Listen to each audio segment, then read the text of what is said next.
If you are reading this, I forgive you.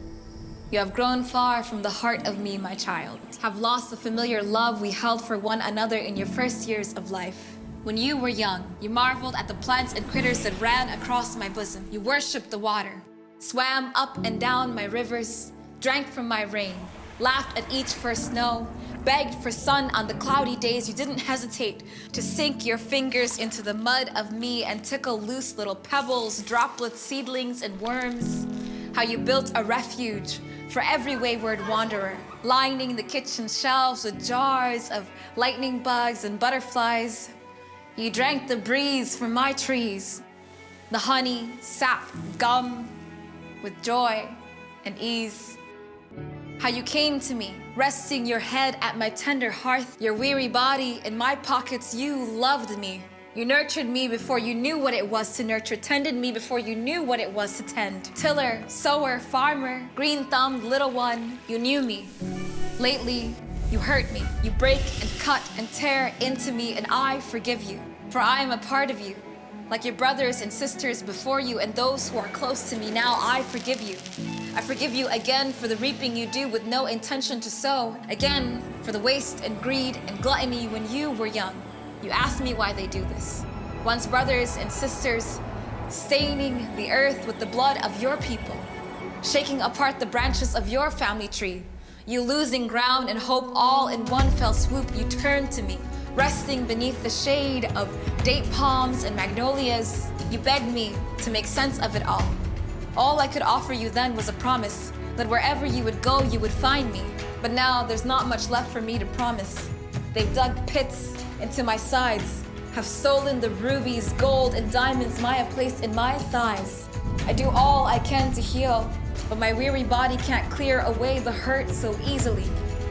My waters rush but do not soothe. The air in my lungs suffocates the little ones. I cough and spew and gush and bruise, and it will not heal. When a child of mine dies by my hands, here in the long forgotten valleys of your youth, visitors come not of their own accord, but by necessity, and I am made whole again.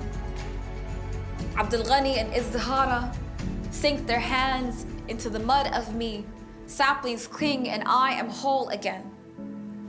Hatim builds monuments to my skies, captures the sun, channels the lightning, and I am whole again.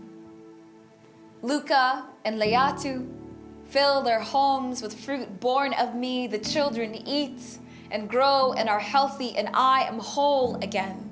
Usman protests. It isn't mine alone to mend, he says.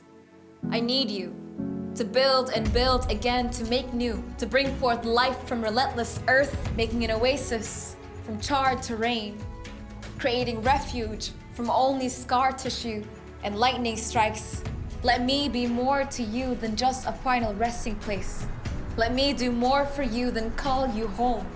Child of mine, if you are reading this, I need you. Your mother. If this land could speak, would she thank us, praise us? Would she ridicule us or beg us? Would her voice be weary, gentle, disdainful?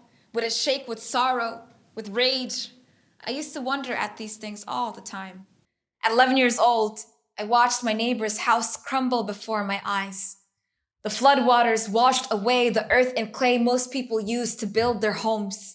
To see her wade through her home like that, to see her try to salvage all that she had left.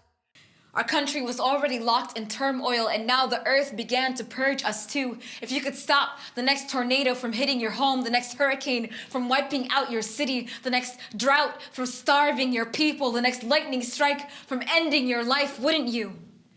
The locusts in the Horn of Africa, the floods in South Sudan, the ice in Chicago, the fires in California, Australia, the threat of rain that won't stop or rest, that won't come. We are at the precipice of possible change, a turning point that can and will define us. Fire or ice, how will the world end? I don't know. And I don't want to find out.